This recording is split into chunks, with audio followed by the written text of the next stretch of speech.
Hello everyone. तो आज हम स्टार्ट करने वाले हैं ऑर्गेनिक का अपना एक चैप्टर है, इसका नाम है एल्केन।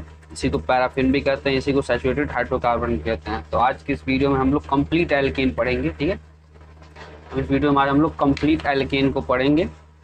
चलिए स्टार्ट करते हैं।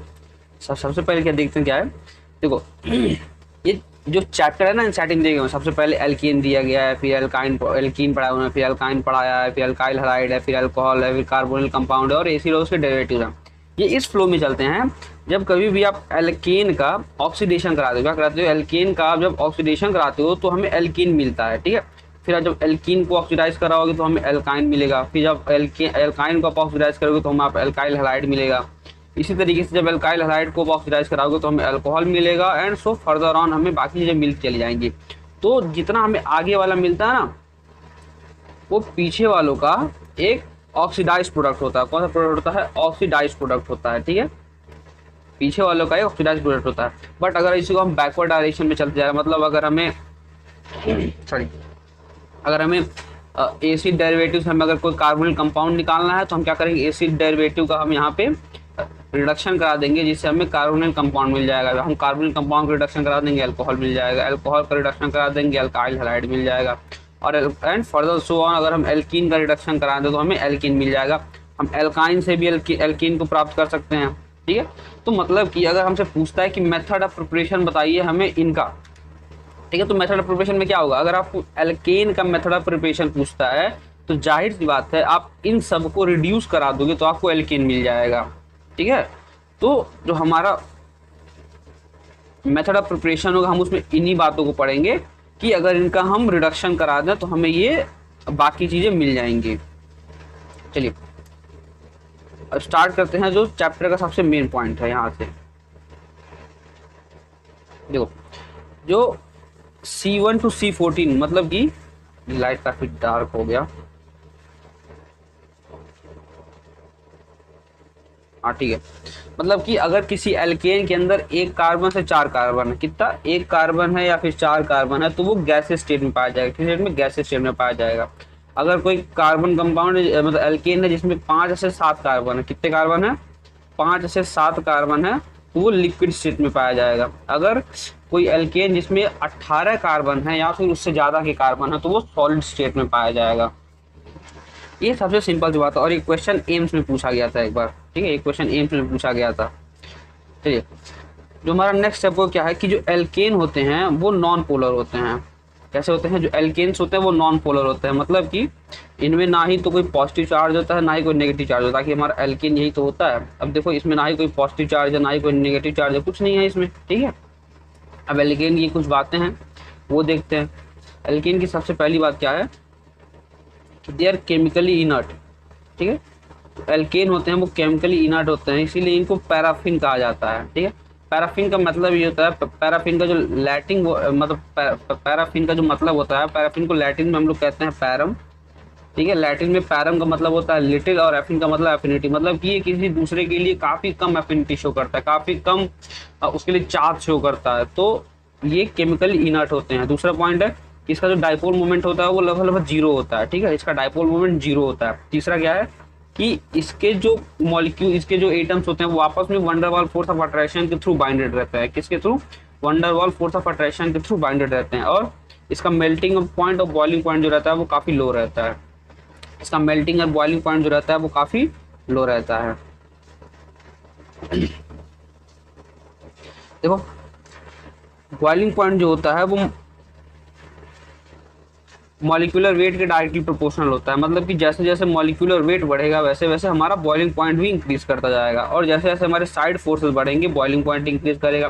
ब्रांचिंग जैसे जैसे हमारी बढ़ेगी, ठीक है, ब्रांचिंग जैसे जैसे बढ़ेगी ये इन्वर्सली प्रोपोर्शनल, तो बॉइलिंग पॉइंट घटेगा हमारा। मतलब कि बॉइलिंग पॉइंट जो होता है वो ब्रांचिंग के इन्वर्सली प्रोपोर्शनल होता है और बाकी सबके डायरेक्टली प्रोपोर्शनल होता है। ठीक है, देखो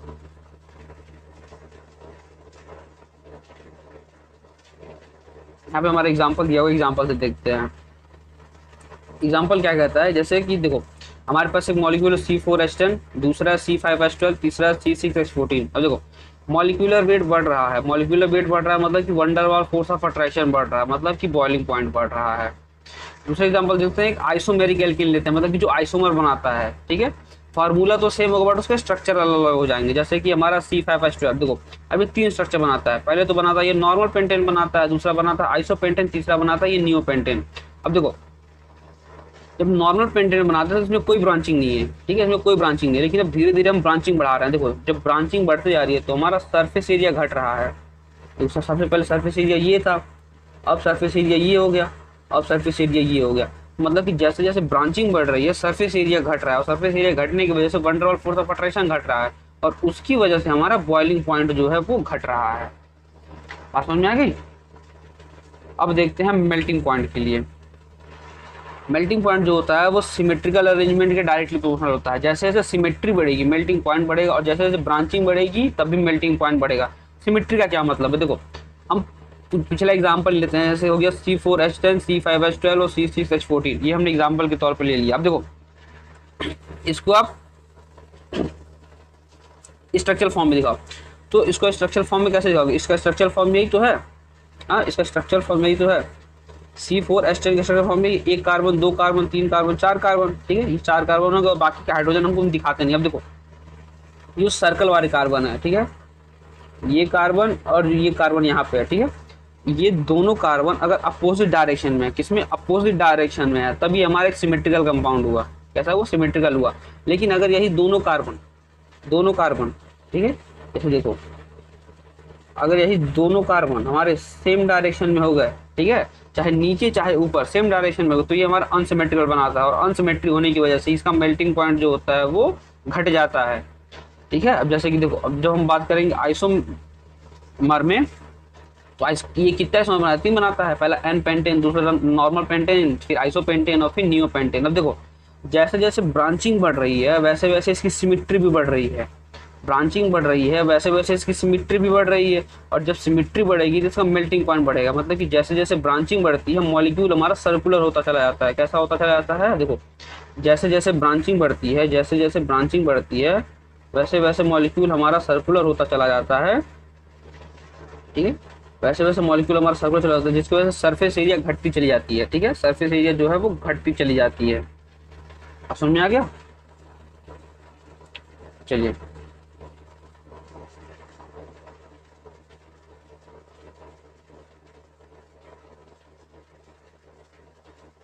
अब देखते हैं हम method of preparation of alkane. क्या method of preparation of alkane, देखो पहला मेथड ऑफ प्रिपरेशन जो है हमारा वो है अनसैचुरेटेड हाइड्रोकार्बन से।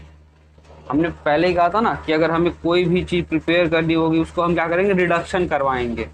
देखो एल्केन बनाना है तो हम रिडक्शन करवाएंगे। तो ये मैंने आपको नेम रिएक्शन वाले वीडियो में पूरा बताया था कि इसको हम परफॉर्म कैसे करते हैं। पाई बॉन्ड को काटो, क्या करो, अब पाई बॉन्ड को तोड़, देखो यहाँ पे एल्कीन में हमने पाई बॉन्ड को तोड़ा और एक एक हाइड्रोजन को बांट दो। पाई बॉन्ड को तोड़ो, एक एक हाइड्रोजन को बांट दो, हमारा एल्कीन बनकर तैयार हो जाता है। रीजेंट याद रहना चाहिए आपको, क्या रेन निकेल या फिर प्लेडियम प्लेटिनम या फिर निकेलिन 200 डिग्री सेल्सियस। सेम कंडीशन देखो यहाँ पे एल्काइन में भी किया हुआ है हमने, क्या पाई बॉन्ड को काटो, ठीक है, और हाइड्रोजन हाइड्रोजन को बांटो। एक बार में एक पाई बॉन्ड तोड़ोगे, एक बार में एक पाई बॉन्ड तोड़ोगे।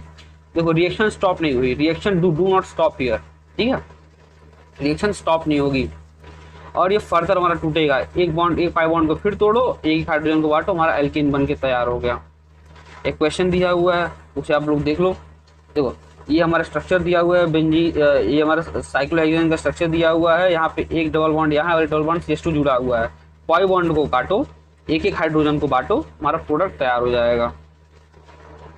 अब इसके बारे में कुछ बातें लिखी गई हैं, क्या इसे हाइड्रोजिनेशन या फिर सबातिया सैंडर्स रिडक्शन या फिर इसे कैटालिटिक हाइड्रोजिनेशन कहते हैं। 3 नाम है इसे, क्या क्या, हाइड्रोजिनेशन, सबातिया सैंडर्स रिडक्शन या फिर इसे कैटालिटिक हाइड्रोजिनेशन कहते हैं।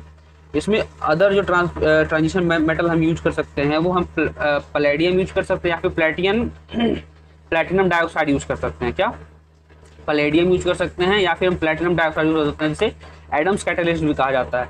तीसरा है कि एक हेट्रोजिनस कैटालिस्ट है। कैसा है, ये एक हेट्रोजिनस कैटालिस्ट होता है। This is an example of heterogeneous catalyst. Heterogeneous catalyst क्या होता है कि जब रिएक्टेंट और कैटालिस्ट का स्टेट सेम ना हो, जब रिएक्टेंट और कैटालिस्ट का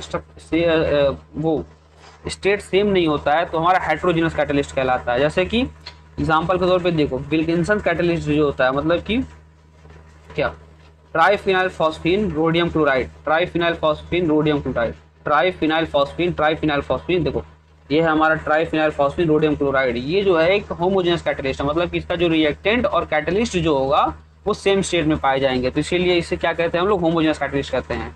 अब देखो जब हम लोग वेजिटेबल ऑयल को, किसे, वेजिटेबल ऑयल को जब हम लोग hydrogen in presence of nickel 200 degree Celsius पे ट्रीट करते हैं, किसे, hydrogen in presence of nickel on 200 degree Celsius, तो हमें वेजिटेबल घी मिलता है। क्या मिलता है, वेजिटेबल घी मिलता है।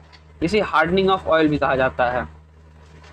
अगला पॉइंट है हमारा निकिल एल्यूमिनियम का जो एलॉय होता है, किसका, निकिल एल्यूमिनियम के एलॉय को जब हम सोडियम हाइड्रोक्साइड से ट्रीट करते हैं, सोडियम हाइड्रोक्साइड से ट्रीट करते हैं, तो जो उसमें एल्यूमिनियम जो होता है वो एलिमेंटेट के फॉर्म में, किस फॉर्म में, एलिमेंटेट के फॉर्म में डिजोल्व हो जाता है और हमें फाइनली डिवाइडेड निकिल मिलते हैं, जिसे रेने निकिल कहा जाता है। और फिर इस रेने निकिल का हम लोग यूज इन रिएक्शंस में करते हैं। देखो यहाँ पे हमने रेने निकिल का यूज किया हुआ है, ठीक है, यहाँ पे रेने निकिल का यूज किया, तो हम रेने निकिल का यूज बाकी के और रिएक्शंस में करते हैं, ठीक है। ये इतना समझ में आ गया। अब देखो दूसरा मेथड ऑफ प्रिपरेशन है हमारा एल्काइल हैलाइड से, किसके थ्रू, एल्काइल हैलाइड के थ्रू। एल्काइल हैलाइड में 3 मेथड पाए जाते हैं, ठीक है, एल्काइल हैलाइड में 3 मेथड पाए जाते हैं। जो सबसे पहला मेथड है वो हमारा है वाया-ग्रिग्नार्ड रिएजेंट, वाया-ग्रिग्नार्ड रिएजेंट। ये मैंने पहले भी बताया हुआ है आप लोगों को। सबसे पहले हम लोग एक ग्रिग्नार्ड रिएजेंट को तैयार करते हैं। तो ग्रिग्नार्ड रिएजेंट को तैयार करने का तरीका क्या होता है, आप सबसे पहले क्या करो, एल्काइल हैलाइड को मैग्नीशियम इन प्रेजेंस ऑफ डाइईथर के साथ ट्रीट करो। मैग्नीशियम इन प्रेजेंस ऑफ डाइईथर के साथ ट्रीट करोगे आप, तो हमें एक एल्काइल ग्रिग्नार्ड रिएजेंट मिलेगा जो कि सोर्स ऑफ न्यूक्लियोफाइल होता है R-, क्योंकि सोर्स ऑफ न्यूक्लियोफाइल होता है R-, ठीक है। अब जब ग्रिग्नार्ड रिएजेंट कंस के साथ रिएक्शन करता है, कंस वाले हाइड्रोजन के साथ रिएक्शन करता है, कंस का हाइड्रोजन क्या होता है, कोई भी हाइड्रोजन जो डायरेक्टली ट्रिपली बॉन्डेड कार्बन या फिर ऑक्सीजन या फिर नाइट्रोजन या फिर सल्फर के साथ जुड़ा हुआ है, किसके साथ, ट्रिपली बॉन्डेड कार्बन या फिर ऑक्सीजन या फिर नाइट्रोजन या फिर सल्फर। एग्जाम्पल के तौर पर देखो, चाहे वो हाइड्रोजन अमोनिया में हो, चाहे पानी में हो, चाहे वो अल्कोहल में हो या फिर वो एल्काइन में हो, ठीक है, वो हमारा कंस वाला हाइड्रोजन कहलाता है। कौन सा हाइड्रोजन, कंस वाला हाइड्रोजन कहलाता है। और फिर जब हम इसको ग्रिग्नार्ड से ट्रीट करते हैं, जो ये R- है, जो ये R- है, ये हाइड्रोजन को लेकर के अलग हो जाता है। जो R- है वो हाइड्रोजन को लेकर के अलग हो जाएगा और हमारा एक एल्केन बना देगा। ये same number of carbon compound बनाते हैं, same number of carbon compound बनाते हैं। एग्जाम्पल के तौर पर देखिए, जैसे कि हमारा एग्जाम्पल है क्या, हमारे पास बेंजाइल ब्रोमाइड है। क्या हमारे पास बेंजाइल ब्रोमाइड है। सबसे पहले हम क्या करेंगे, इसको मैग्नीशियम इन प्रेजेंस ऑफ डाइईथर के साथ ट्रीट करेंगे। मैग्नीशियम इन प्रेजेंस ऑफ डाइईथर के साथ ट्रीट करने पे हमें ग्रिग्नार्ड रिएजेंट मिलेगा, ग्रिग्नार्ड रिएजेंट मिलेगा। दो ग्रिग्नार्ड रिएजेंट का ये वाला जो पार्ट है, ये वाला पार्ट है जो, ये हमारा R- है। क्या है, ये हमारा R- है। अब जब R- को हम लोग फिर से हम लोग हाइड्रोलाइज करेंगे, पानी के साथ ट्रीट करेंगे, ठीक है। पानी हमारा एक कंस वाला हाइड्रोजन को रखता है, ठीक है, पानी हमारे कंस वाले हाइड्रोजन को रखता है। तो क्या होगा, जो R- है वो पानी, जो R- है वो हाइड्रोजन को लेकर के अलग हो जाएगा। जो R- है वो हमारे हाइड्रोजन को लेकर के अलग हो जाएगा और यहाँ पे टोलिन का फॉर्मेशन करेगा। किसका, टोलिन का फॉर्मेशन करेगा। बात समझ में आ गई। चलिए अब चलते हैं अपने तीसरे मेथड की तरफ। जो तीसरा मेथड है, दूसरा मेथड है, सॉरी, वो है हमारा वाया रिडक्शन, ठीक है, वाया रिडक्शन। इसे हम लोग डायरेक्ट रिडक्शन भी करते हैं। इसमें क्या करते हैं हम लोग, एल्काइल हैलाइड को डायरेक्ट नेसेंट हाइड्रोजन के साथ ट्रीट करते हैं इन प्रेजेंस ऑफ, चाहे तो जिंक एसिडिक मीडियम में, या फिर जिंक को सोडियम हाइड्रोक्साइड की प्रेजेंस में, या फिर जिंक कॉपर का कपल होगा अल्कोहल के प्रेजेंस में, या फिर LiAlH4 होगा या फिर NaBH4 होगा। अब देखो ये हमारा डायरेक्ट एल्केन बनाता है। क्या कि आप एल्काइल हैलाइड और कार्बन के बीच का जो आपका बॉन्ड है उसे आप काट दो और एक एक हाइड्रोजन को बांट दो, ठीक है।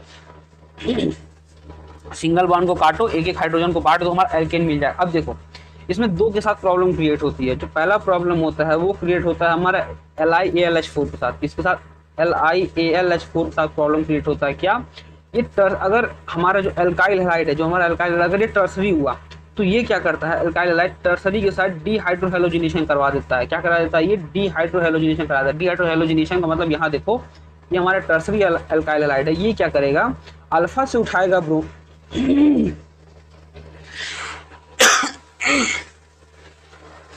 अल्फा से उठाएगा ब्रोमीन और बीटा से उठाएगा हाइड्रोजन, और यहाँ HBr के फॉर्म में ये अलग हो जाएगा और हमारा आइसोब्यूटेन बना देगा। तो हमें प्रोडक्ट में तो एल्केन चाहिए ना, लेकिन हमें एल्केन नहीं देता है। और NaBH4 क्या करता है, NaBH4 के साथ प्रॉब्लम क्या है, ये प्राइमरी एल्काइल हैलाइड के साथ प्रॉब्लम करता है, बाकी सेकेंडरी और टर्सरी को ये एल्केन में बना देता है। ठीक है, चलिए जो हमारा तीसरा है वो हमारा कपलिंग रिएक्शन है। क्या है, कपलिंग रिएक्शन है। देखो कपलिंग रिएक्शन का मतलब ये है कि हमारा जो प्रोडक्ट बनेगा वो कपल के फॉर्म में बनेगा, जो हमारा प्रोडक्ट बनेगा वो कपल बनाएगा, मतलब सिंगल रहेगा तो वो डबल हो जाएगा, सिंगल रहेगा तो डबल हो जाएगा। इसमें हमने 3 रिएक्शंस पढ़नी है। कितनी रिएक्शन पढ़नी है इसमें, हमें 3 रिएक्शंस पढ़नी है।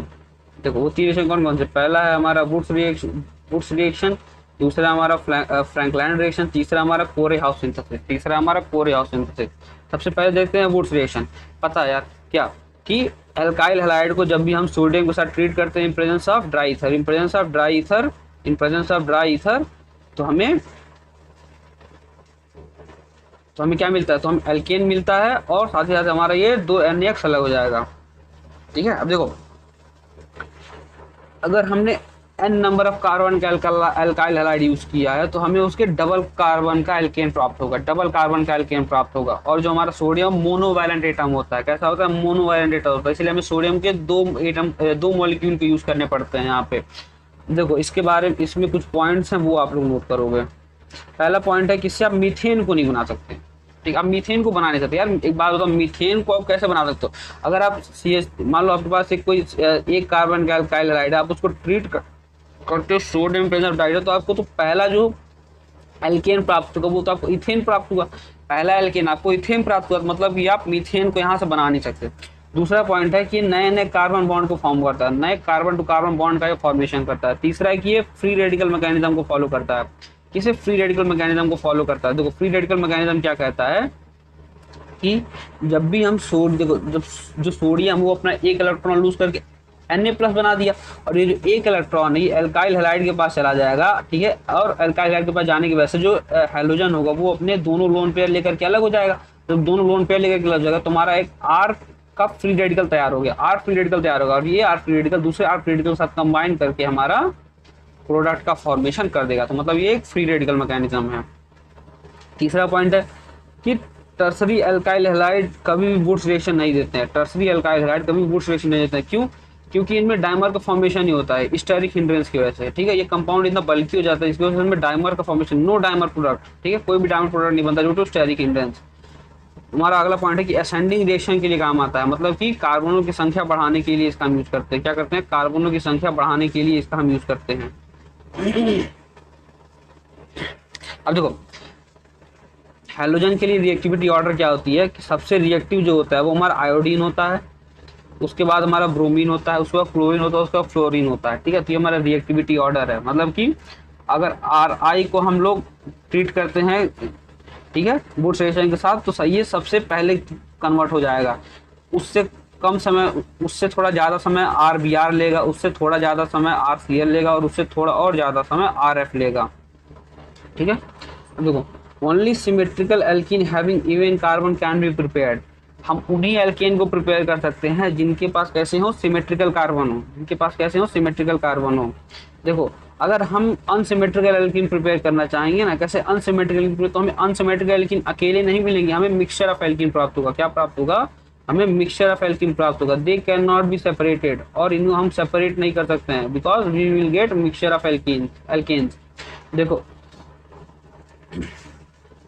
हमारे पास कोई कंपाउंड था, कोई एक एल्काइल हैलाइड थे, 2 एल्काइल हैलाइड थे, उनको हमने सोडियम से ट्रीट किया। अब देखो ये तो अलग हो गया, पहला तो हमारा ये मिल जाएगा, एक अनसिमेट्रिक एल्कीन प्राप्त होगा R1R2। ठीक है, और अब ऐसा तो है नहीं कि उस पूरे सॉल्यूशन में सिर्फ यही दोनों प्रेजेंट होंगे। R1 के साथ हाथ मिला लेगा, R2 के साथ हाथ मिला देगा, मतलब कि आपको सिमेट्रिकल एल्कीन और अनसिमेट्रिकल एल्कीन दोनों मिलेंगे जिससे आप सेपरेट नहीं कर सकते हो। देखो अब आपको यहाँ पे क्वेश्चन दिया हुआ है, आप लोग उस क्वेश्चन को सॉल्व करोगे। ठीक है, सिमिलर कंडीशन में आपको ये पूछा है कि आपके पास एल्काइल हैलाइड से सोडियम डाइहाइड्रोक्साइड, आपको 2 डाइमिथाइल ब्यूटेन मिलता है। क्या मिलता है, 2,3 डाइमिथाइल ब्यूटेन मिलता है। तो आपको बताना है कि आपका एल्काइल हैलाइड कौन सा होगा। यार अब एक बात सुनो, 2,3 डाइमिथाइल ब्यूटेन का आप लोग स्ट्रक्चर बनाओ। ठीक है, स्ट्रक्चर बनाओ और उस स्ट्रक्चर को आप लोग बीच से काट दो।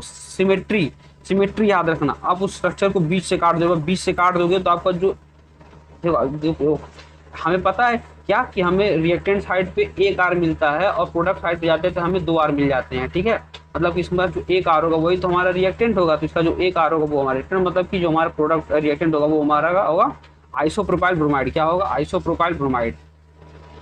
ठीक है, आइसोप्रोपाइल ब्रोमाइड। चलते हैं अपने नेक्स्ट। अब देखो जो तीसरा है वो है हमारा फ्रैंकलैंड रिएक्शन। क्या है? Frankland reaction. इसमें हम क्या करते हैं कि अल्काइल हैलाइड को जिंक के साथ ट्रीट करते हैं तो हमारा यहाँ पे सिमेट्रिकल एल्कीन मिलता है। देखो यार, पहले कंडीशन में हमने सोडियम के साथ ट्रीट किया था, वो एक मोनोवैलेंट था, हमने जिंक के साथ ट्रीट कर दिया, एक बाईवैलेंट है, बस बात वही है। तीसरा हमारा कोर ऑफ सिंथेसिस। इससे हम लोग सिमेट्रिकल और अनसिमेट्रिकल दोनों एल्कीन को प्रिपेयर कर सकते हैं। किसको?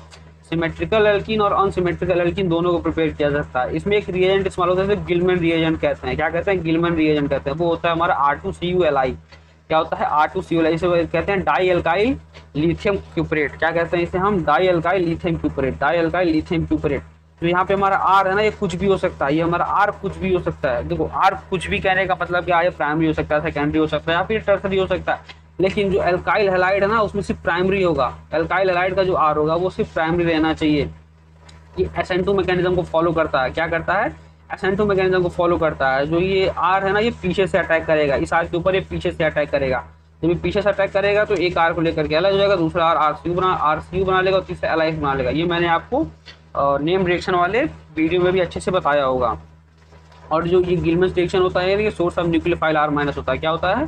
Source of nucleophile R minus होता है। देखो यहाँ पे क्वेश्चन दिया गया हुआ है, क्या हमारे पास दिया गया है C2H5Br है, C2H5Br है, जिसको हम लोग डाई सेकेंडरी प्रोपाइल लिथियम क्यूपरेट, किसको? डाई सेकेंडरी प्रोपाइल लिथियम क्यूपरेट के साथ ट्रीट करती है। हमारा गिलमैन रिएजेंट हो गया। हमसे प्रोडक्ट पूछा है तो देखो प्रोडक्ट कैसे बनाओगे आप? एक R तो हमारा यहाँ से आ गया, एक R हमारा यहाँ से आ गया, और दूसरा R क्या हमारा? सेकेंडरी प्रोपाइल ग्रुप है। सेकेंडरी प्रोपाइल ग्रुप है दूसरा R हमारा, तो सेकेंडरी प्रोपाइल ग्रुप को आपको यहाँ बना दो। सेकेंड ये रहा हमारा सेकेंडरी प्रोपाइल ग्रुप, इसे बना दो। यहाँ से आपने जोड़ दिया, बन गया हमारा 2 मिथाइल ब्यूटेन। क्या बन गया हमारा? 2 मिथाइल ब्यूटेन। तीसरा है हमारा, हम उससे बनाएंगे और from oxygen containing compound by reduction. From oxygen containing compound by reduction. देखो हमारे पास ऑक्सीजन कंटेनिंग कंपाउंड क्या क्या हो सकते हैं? या फिर कोई अल्कोहल हो सकता है, या फिर कोई ईथर हो सकता है, या फिर कोई कार्बोनिल कंपाउंड हो सकता है, हाँ, या फिर कोई एसिड हो सकता है। ठीक है,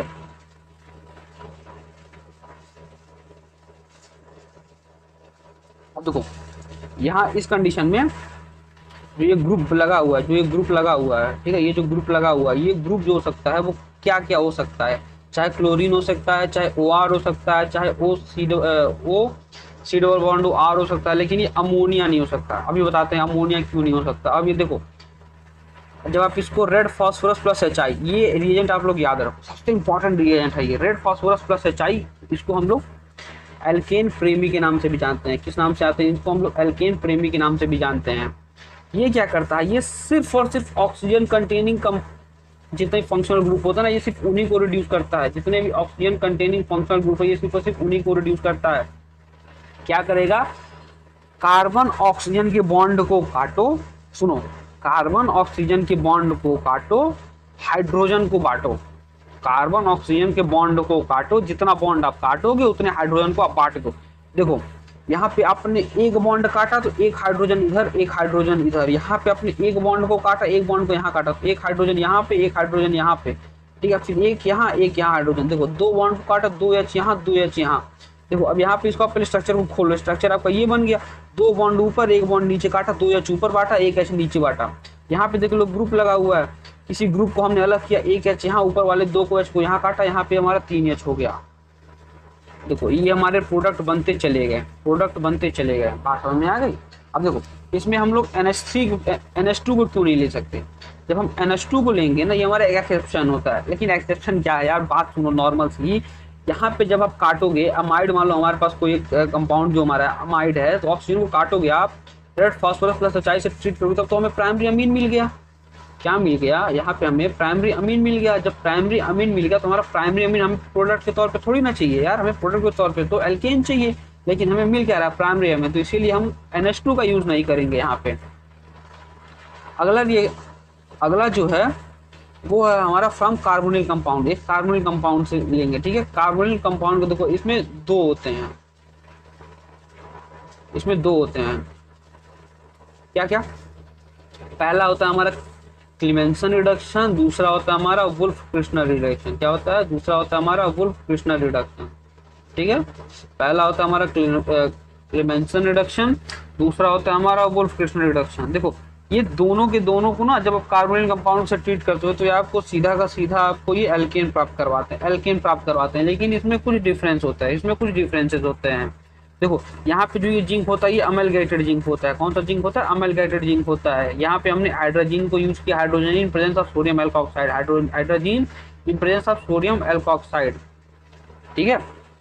देखो ये और किसी फंक्शनल ग्रुप के ऊपर कोई प्रभाव नहीं डालते। अगर इसको हम क्लीमेंसन रिडक्शन को या फिर वुल्फ क्रिस्टनर रिडक्शन को डालते हैं और कार्बोनिल कंपाउंड के ऊपर, तभी ये हमें एल्केन देंगे, एल्केन देंगे। अगर इसे हम अल्कोहल, कार्बोक्सिलिक एसिड या फिर किसी और फंक्शनल ग्रुप के ऊपर डालेंगे तो हमें इसका कोई भी प्रभाव देखने को नहीं मिलेगा।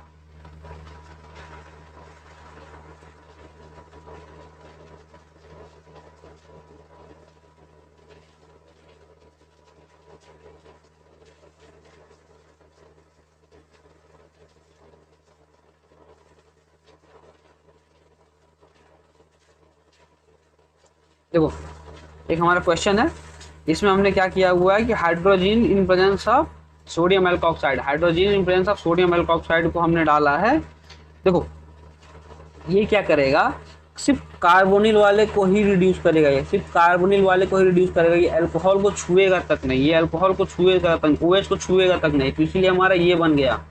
लेकिन अगर इसमें हमने red phosphorus in presence of HI डाल दिया, क्या डाल दिया? Red phosphorus in presence of HI डाल दिया, तो ये सबको रिड्यूस करेगा। भाई इसके सामने कुछ भी आ जाए ये सबको तोड़ेगा, जितने भी ऑक्सीजन बॉन्ड जुड़े होंगे ना वो सबको तोड़ के किनारे करके सिर्फ हमें क्या साइक्लोहेक्सेन दे देगा। यार ये एल्केन प्रेमी है, इसे सिर्फ एल्केन बनाना ही आता और ये कुछ भी नहीं बनाता। लेकिन अगर इसमें हम लोग क्या डाल दिया, ये डाल दिया sodium hydrogen presence of sodium alkoxide, तो ये हमें सिर्फ ये कार्बोनिल कंपाउंड को तोड़ेगा और बाकी कोई नहीं छुएगा, बाकी कोई रिड्यूस तक नहीं करेगा। देखो हमारे पास एक और रिएक्शन है, ठीक है, हमारे पास एक कंपाउंड है जिसमें हमने तीनों को डाला है। क्या? Red phosphorus in HI, hydrogen in presence of sodium alkoxide और amalgamated zinc in presence of HCl। अब ये देखो इसमें थोड़ी सी कहानी चेंज होती है। क्या? सबसे पहली बात, रेड फास्फोरस जो हमें एल्केन देगा, तो जितने भी आपके यहाँ पे कार्बन ऑक्सीजन के बॉन्ड काट के और हाइड्रोजन लगा दो, आपका तैयार हो गया पहला। सेकंड क्या है, ये सेकंड वाला जो है ये OH को छुएगा तक नहीं, ये इसको टच भी नहीं करेगा, सिर्फ इसे रिड्यूस कर देगा, तो हमारा प्रोडक्ट ये बन जाएगा। अब देखो जब हम ये डालते हैं अमलगेटेड जिंक जब डालते हैं इसमें कंसंट्रेटेड HCl के साथ, ये क्या करता है कि ये प्रोडक्ट नहीं बनाता, ये इस प्रोडक्ट का फॉर्मेशन नहीं करता। क्यों? ये प्रोडक्ट जैसे ही बनता है ना, देखो इसमें एसिडिक मीडियम में मौजूद है। अब यार एसिड है और क्या है, OH ग्रुप है, क्या है, एसिड ग्रुप है, OH ग्रुप है, तो यहाँ पे हमारा क्या होता है कि जो ये OH ग्रुप होता है ना, ये यहाँ पे क्लोरीन के द्वारा रिप्लेस कर दिया जाता है, ठीक है। यहाँ पे ये जो OH ग्रुप होता है ये हमारा क्लोरीन के थ्रू ये रिप्लेस कर दिया था और यहाँ पे पानी निकल जाता है। क्या निकल जाता है? पानी निकल जाता है। तो यहाँ पे हमारा क्या हो गया, हाइड्रोजनेशन हो गया, ठीक है, मतलब कि पानी निकल गया हमारा, हेलोजिनेशन। बात समझ में आ गई? चलिए अगला जो हमारा मेथड ऑफ प्रिपरेशन है वो है फ्रॉम कार्बोक्सिलिक एसिड। किसके द्वारा? फ्रॉम कार्बोक्सिलिक एसिड के थ्रू हम बनाएंगे। तो इसमें जो हमारा सबसे पहला है वो है हमारा डीकार्बोक्सिलेशन। इसमें हम लोग सोडा लाइम का यूज करेंगे। क्या यूज करेंगे? सोडा लाइम, मतलब कि sodium hydroxide in presence of CaO, sodium hydroxide in presence of CaO। देखो हमारे पास कोई एक एसिड है, ठीक है, या फिर इसको हम लोग सोडियम सॉल्ट ऑफ वो भी कह सकते हैं, इसको मतलब हमारे पास कोई एक एसिड है, इसको sodium salt of that acid भी कह सकते हैं, ठीक है। हमने इसका सोडियम सॉल्ट बनाया।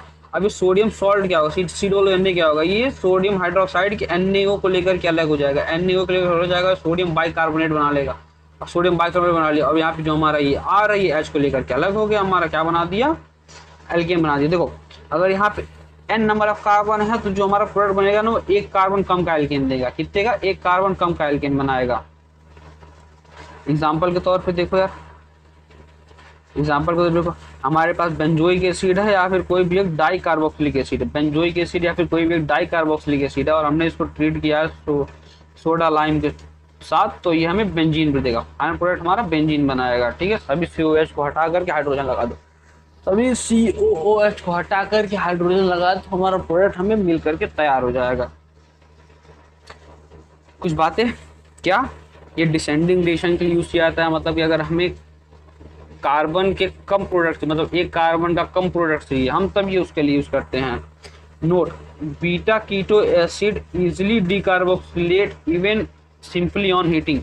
अगर हमारे पास बीटा कीटो एसिड है, क्या है, बीटा कीटो एसिड है, तो इसको हम नॉर्मली सिंपली अगर उसे हम हीट कर देते हैं, ठीक है, थोड़े से हीट देते हैं, तब भी ये डीकार्बोक्सिलेट हो जाता है और हमारा प्रोडक्ट हमें दे देता है।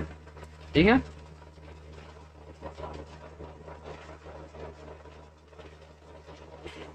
आगे हमारा क्या है, हमारा कोल्ब इलेक्ट्रोलिसिस। इसमें हम क्या करते हैं, इसमें हम लोग sodium salt of saturated monocarboxylic acid लेते हैं। क्या, sodium salt of carboxylic acid, sodium salt of saturated monocarboxylic acid, ये रहा हमारा sodium salt of monocarboxylic acid.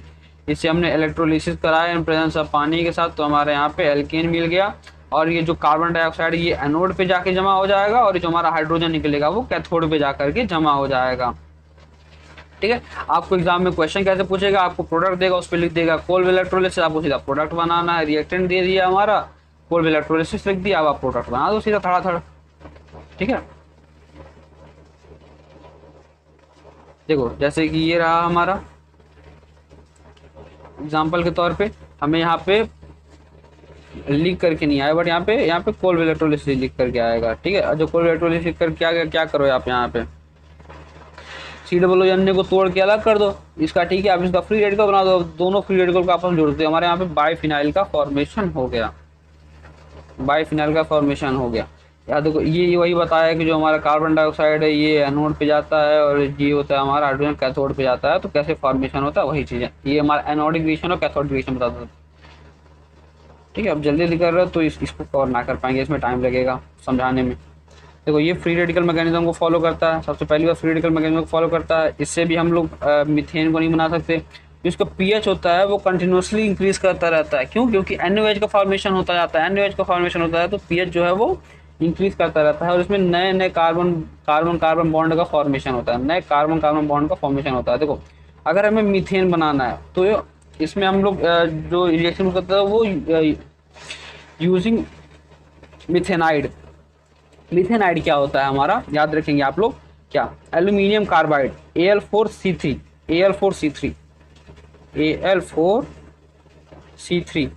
Aluminium carbide, या फिर Be2C बरेलियम कार्बाइड।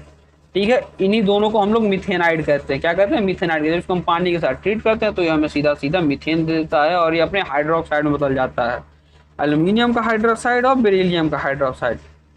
अब कुछ केमिकल प्रॉपर्टीज को देखते हैं। ठीक है, तो सबसे पहली केमिकल प्रॉपर्टीज वो हमारा free radical substitution. Because alkane और नॉन पोलर, क्योंकि एल्केन नॉन पोलर होते हैं, hence it is carried out in presence of high temperature, इसीलिए इसको हम हाई टेम्परेचर में इसको हम कंटिन्यू करवा सकते हैं, और लाइट में या फिर इसको वेपर फेज में भी करा सकते हैं। ठीक है, देखो क्या होता है, अगर हम लोग मीथेन को एक्सेस में लेते हैं या फिर क्लोरीन को 1 मोल में लेते हैं, क्या मीथेन को एक्सेस मिल लिया, क्लोरीन को 1 मिल लिया, तो हमारा एल्काइल हैलाइड मिल करके हमें बन जाएगा, एल्काइल हैलाइड मिल जाता है। ठीक है, हमें एल्काइल हैलाइड मिल जाता है।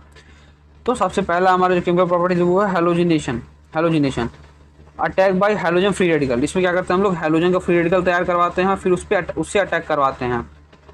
देखो क्या है, हमारा मीथेन है, तो हमने क्लोरीन को एक्सेस में लिया है। किसे लिया है? हमने क्लोरीन को एक्सेस में लिया है, तो हमें कई प्रोडक्ट मिलते हैं। क्या, मोनोक्लोरो पहले में मिलता है, मोनोक्लोरो डेरिवेटिव, फिर हमें मिलता है डाइक्लोरो डेरिवेटिव, फिर हमें मिलता है ट्राइक्लोरो डेरिवेटिव, और हमें यहाँ तक कि ये कार्बन टेट्राक्लोराइड भी मिल जाता है, लेकिन अगर हम लोग मीथेन को एक्सेस मिलेंगे, सिर्फ और सिर्फ मीथेन को एक्सेस मिलो, या फिर आपको क्लोरीन का 1 ही मोल यूज़ करो, तो आपको सिर्फ और सिर्फ मोनोक्लोनेटेड प्रोडक्ट मिलेगा, मोनोक्लोनेटेड डेरिवेटिव मिलेगा। रिएक्टिविटी ऑर्डर देखते हैं क्या है। देखो सबसे रिएक्टिव फ्लोरीन होता है, क्यों, ये जैसे रिएक्शन करता है ये वायलेंट रिएक्शन शो करता है, यहाँ तक कि एक्सप्लोसिव हो जाता है। उसके बाद क्लोरीन होता है, फिर ब्रोमीन होता है, आयोडीन। आयोडीन इतना स्लो होता है ना कि रिवर्सिबल रिएक्शन शो करने लगता है। क्या करता है रिवर्सिबल, इसलिए हम लोग इसको ऑक्सीडाइजिंग एजेंट के प्रेजेंस में इसको निकालते हैं। इसलिए ऑक्सीडाइजिंग एजेंट के प्रेजेंस में हम लोग इसको रिएक्शन करवाते हैं। देखो अगला जो हमारा रिएक्टिव दिया गया हुआ वो दिया हुआ है benzylic hydrogen, allylic hydrogen, tertiary hydrogen, secondary hydrogen, primary phenyl hydrogen. तो इसमें जो बेंजाइलिक हाइड्रोजन था वो सबसे ज़्यादा रिएक्टिव होगा, सबसे ज़्यादा रिएक्टिव होगा। फिर हमारा एलाइलिक हाइड्रोजन होगा, फिर हमारा टर्सरी हाइड्रोजन होगा, फिर सेकेंडरी, फिर प्राइमरी और फिर विनाइल हाइड्रोजन। हमारा रिएक्टिविटी ऑर्डर इस तरीके से शो करेगा। देखो एग्जाम्पल के तौर पर हमें दिया हुआ क्या पे दिया हमें, ये हमारा कोई एक कंपाउंड दिया गया जिसे हम bromine in presence of HNu sunlight, ठीक है, bromine in presence of HNu एक मोल के साथ ट्रीट करते हैं। ठीक है, देखो primary hydrogen, primary hydrogen, primary hydrogen, primary hydrogen, primary hydrogen, primary hydrogen, primary hydrogen, primary hydrogen, ये सब के सब प्राइमरी हाइड्रोजन है। ये हमारा टर्सरी हाइड्रोजन, ये टर्सरी हाइड्रोजन। तो बात टर्सरी हाइड्रोजन प्राइमरी हाइड्रोजन से तो ज़्यादा रिएक्ट होता था ना, इसलिए जो प्रोडक्ट बनेगा वो यहाँ बनेगा। तो एक ही प्रोडक्ट क्यों बनेगा, क्योंकि यहाँ पे एक मोल दे दिया गया कि एक ही मोल यूज हुआ, इसलिए हमारा ब्रोमीन सिर्फ एक जल लगा। दूसरा रिएक्शन देखते हैं क्या है। देखो दूसरा रिएक्शन हमारा ये प्रोडक्ट दिया गया है, इसे हम लोग क्लोरीन प्रेजेंस ऑफ HNu एक मोल के साथ ट्रीट करते हैं। अब ये देखो क्या करता है, ये देखो ये फिनाइल ग्रुप लगा हुआ है, कोई फिनाइल ग्रुप लगा, मतलब कि हमारा कौन सा बेंजाइलिक हाइड्रोजन लगा, ये तुम्हारा सबसे ज्यादा रिएक्टिव होता है। तो यहाँ पे जो हाइड्रोजन मौजूद है इस हाइड्रोजन को हटाओ, क्लोरीन लगाओ, प्रोडक्ट बना करके अलग कर दो। ठीक,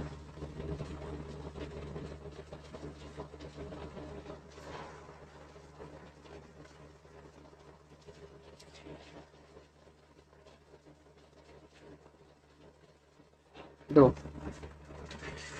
तीसरा है हमारा नाइट्रेशन। इसमें नाइट्रोजन फ्री रेडिकल जो होता है वो उससे अटैक करवाया जाता है। हमारा एल्केन है, हमने नाइट्रोजन फ्री रेडिकल कैसे बनाया, कंसंट्रेटेड HNO3 को जब हाई टेम्परेचर पे अप्लाई कर दो तो नाइट्रोजन का फ्री रेडिकल बन जाता है और इसको अपडेट कर दो तो आपके यहाँ पे नाइट्रो एल्केन मिल जाता है। क्या मिल जाएगा, नाइट्रो एल्केन मिल जाएगा। वेपर फेज नाइट्रेशन क्या होता है कि इसमें आइसोमेरिक प्रोडक्ट के साथ साथ क्लीव प्रोडक्ट मिलते हैं। हमारे आइसोमेरिक प्रोडक्ट के साथ साथ क्लीव प्रोडक्ट भी मिलते हैं। हमारे पास एक प्रोपेन का कंपाउंड दिया गया हुआ है। अभी देखो इसको जब हम ट्रीट करते हैं ना इसके साथ, इसका जो हम लोग वेपर फेज नाइट्रेशन करवाते हैं, क्या वेपर फेज नाइट्रेशन करवाते हैं, तो हम यहाँ पे 4 प्रोडक्ट देखने को मिलते हैं, 4 प्रोडक्ट देखने को मिलते हैं। देखो पहला प्रोडक्ट हमारा 2 नाइट्रोप्रोपेन हमें मिल जाएगा, क्या मिल जाएगा, 2 नाइट्रोप्रोपेन मिल जाएगा। तीसरा हमें मिलेगा 1 नाइट्रोप्रोपेन, दूसरा मिलेगा 1 नाइट्रोप्रोपेन, तीसरा हमारा ये हो गया, चौथा हमारा ये हो गया। तो हमें 4 प्रोडक्ट देखने को मिलेंगे। क्या मिलेंगे, हमें 4 प्रोडक्ट देखने को मिलेंगे। देखो 4 प्रोडक्ट बनते कैसे कहते हैं। पहला सेकेंडरी हाइड्रोजन ज़्यादा रिएक्टिव होता है, ठीक है, सेकेंडरी हाइड्रोजन ज़्यादा, तो सबसे पहले NO2 यहाँ पे आ जाएगा। फिर हमारे प्राइमरी हाइड्रोजन है तो कहीं भी एक साइड पे आप NO2 लगा दो। फिर क्या करो, इस प्रोडक्ट को तोड़ दो बीच से, रिएक्टेंट को आप तोड़ दो, जो हमारा ये निकलता है बड़ा वाला निकलता है उसके साथ एक NO2 लगा दो, छोटे वाले के साथ एक NO2 लगा दो, तो हमारे 4 प्रोडक्ट बन करके यहाँ पे तैयार हो गए। अगला है हमारा सल्फोनेशन। इसमें हम लोग SO3H फ्री रेडिकल के साथ अटैक करवाते हैं, किस साथ, SO3H फ्री। अब यह सल्फोनेशन है, SO3H तो कहाँ मिले, सल्फ्यूरिक एसिड तो मिलेगा। जब हम एल्केन को सल्फ्यूरिक एसिड के साथ presence of high temperature treat करते हैं तो हमें सल्फोनिक एसिड मिलता है। क्या, सल्फोनिक एसिड मिलता है। अगला है हमारा combustion burning in excess of oxygen free radical mechanism होता है। ये जब भी हम हाइड्रोकार्बन को बर्न करते हैं तो वो ऑक्सीजन की प्रेजेंस में बर्न होता है और ये फ्री रेडिकल मैकेनिज्म होता है। कैसे, आप लोग ये याद रखोगे पूरा, ये याद रखोगे पूरा। क्या है ये, हाइड्रोकार्बन हमारा कोई क्या, CXHY हमारा कोई हाइड्रोकार्बन है जो कि X+Y/4 O2 के साथ रिएक्ट होता है। कितना, X+Y/4 O2 के साथ रिएक्ट होता है और XCO2 मिलता है और Y/2 H2 मिलता है। XCO2 और Y/2 H2 मिलता है। ये क्वेश्चन आ सकता है, इंपॉर्टेंट है। देखो जो हमारा इंथैल्पी है, ठीक है, जो हमारी इंथैल्पी है हीट, जो हमारी इंथैल्पी ऑफ कंबशन है, मतलब जो हमारे जलाने के दौरान जो निकली हुई एनर्जी है वो क्या होती है, X+Y/4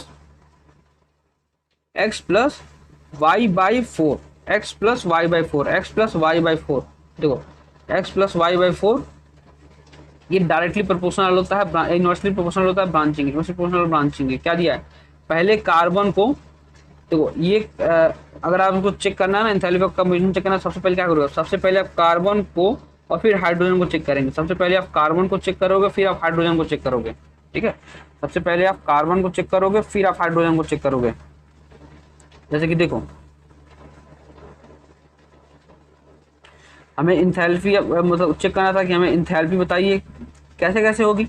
देखो कार्बन की संख्या ज़्यादा है, सबसे पहले कार्बन को निपटा देंगे हम, ठीक है, तो ये हमारा पहले नंबर पे आ जाएगा। अब देखो दूसरे नंबर पे हमारे दो दो आ गए, कौन कौन से आ गए,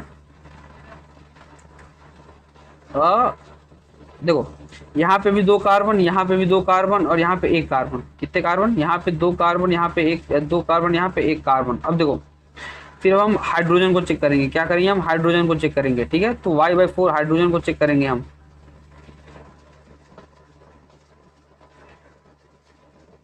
देखो अब देखो यहाँ पे हाइड्रोजन किसके पास ज़्यादा है, हाइड्रोजन किसके पास ज़्यादा है, हाइड्रोजन किसके पास ज़्यादा है,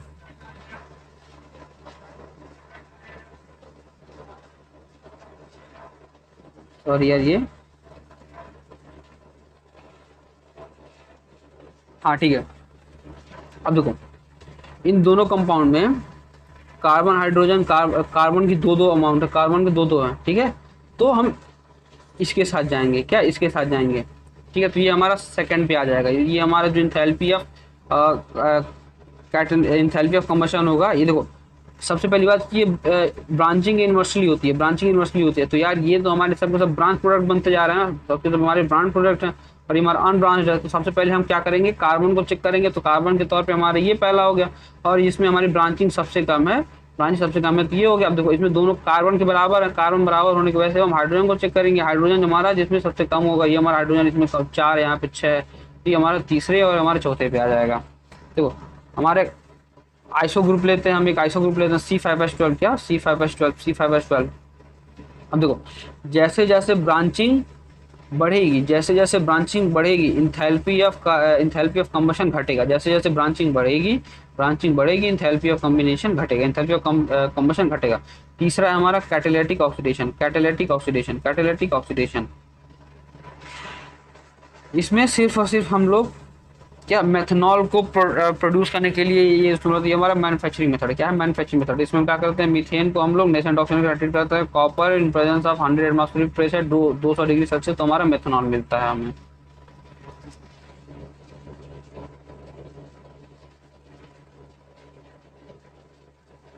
देखो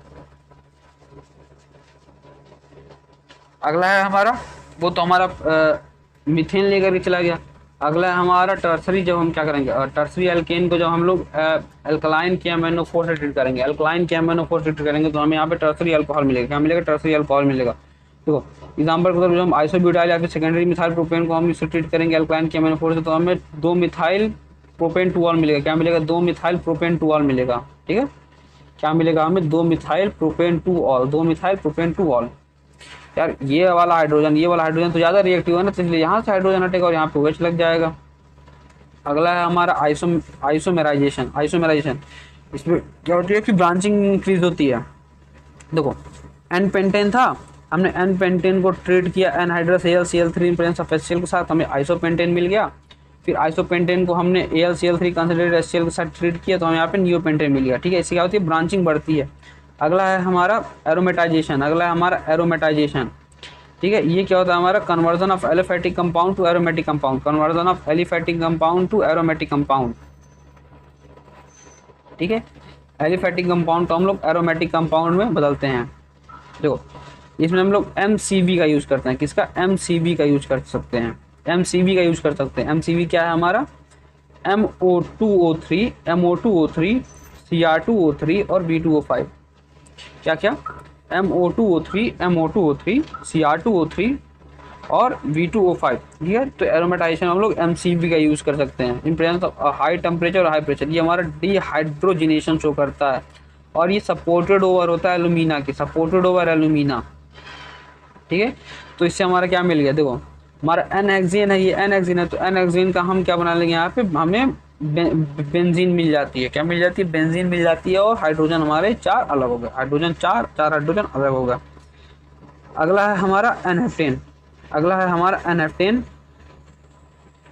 ठीक है। अगला हमारा एनहेप्टेन, इसको जब हम लोग उसके साथ MCV के साथ ट्रीट करेंगे, MCV के साथ ट्रीट करेंगे, तो हमारे यहाँ पे टॉलिन मिलेगा, क्या मिलेगा, टॉलिन मिलेगा। 7 कार्बन का जो भी हमारा 7 कार्बन का एरोमेटिक कंपाउंड होगा वो मिलेगा, और फिर यहाँ पे हाइड्रोजन अलग हो जाएंगे। अब देखो ये फ्यूल एफिशिएंसी को ऑक्टेन नंबर के थ्रू हम लोग मेजर करते हैं। फ्यूल एफिशिएंसी जो होती है वो ऑक्टेन नंबर के डायरेक्टली प्रोपोर्शनल होती है। मतलब कि एरोमेटिक कंपाउंड का जो ऑर्डर ऑफ ऑक्टेन नंबर होता है वो देखो, एरोमेटिक कंपाउंड का सबसे ज़्यादा, उसके बाद ओलिफिन, फिर ब्रांच एल्कीन, फिर स्ट्रेट चेन एल्केन, ये हमारा ऑक्टेन नंबर का ऑर्डर होता है।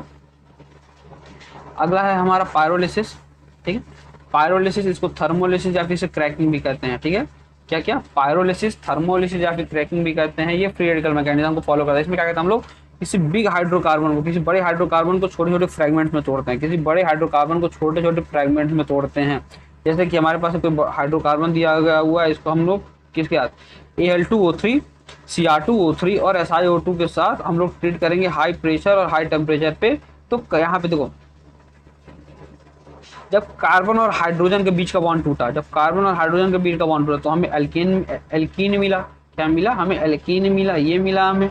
ठीक है, और जब कार्बन और कार्बन के बीच का बॉन्ड टूटा ना तो हमें दो प्रोडक्ट मिलेंगे।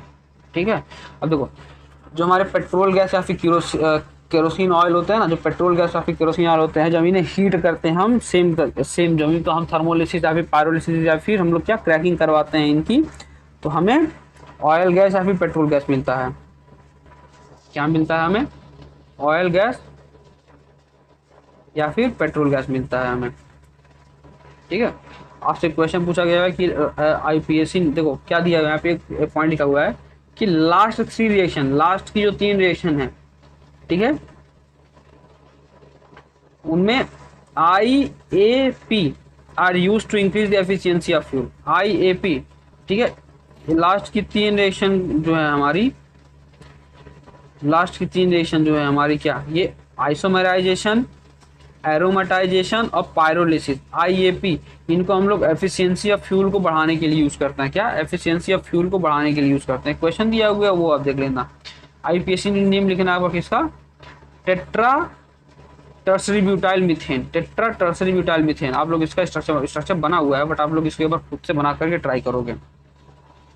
ठीक है, तो यहाँ पे हमारा एल्केन जो हमने पूरा खत्म कर लिया है। आई होप आप लोगों को समझ में आएगा। और अगले वीडियो में हम लोग पढ़ेंगे क्या, एल्कीन के बारे में। ठीक है, अगले वीडियो में हम लोग एल्कीन के बारे में पढ़ेंगे। हमारी पूरी सीरीज आएगी इस पे, जहाँ पे हम लोग एल्केन से स्टार्ट किया हमने, अब एल्कीन, एल्काइन, उसके बाद क्या बोलते हैं, एरोमेटिक कंपाउंड, अल्कोहल, ईथर, सब कुछ पढ़ेंगे कंटिन्यूसली, लगातार। ठीक है, तो मिलते हैं आप लोगों से हम लोग नेक्स्ट वीडियो में। तब तक के लिए पढ़ाई करते रहिए। All the very best.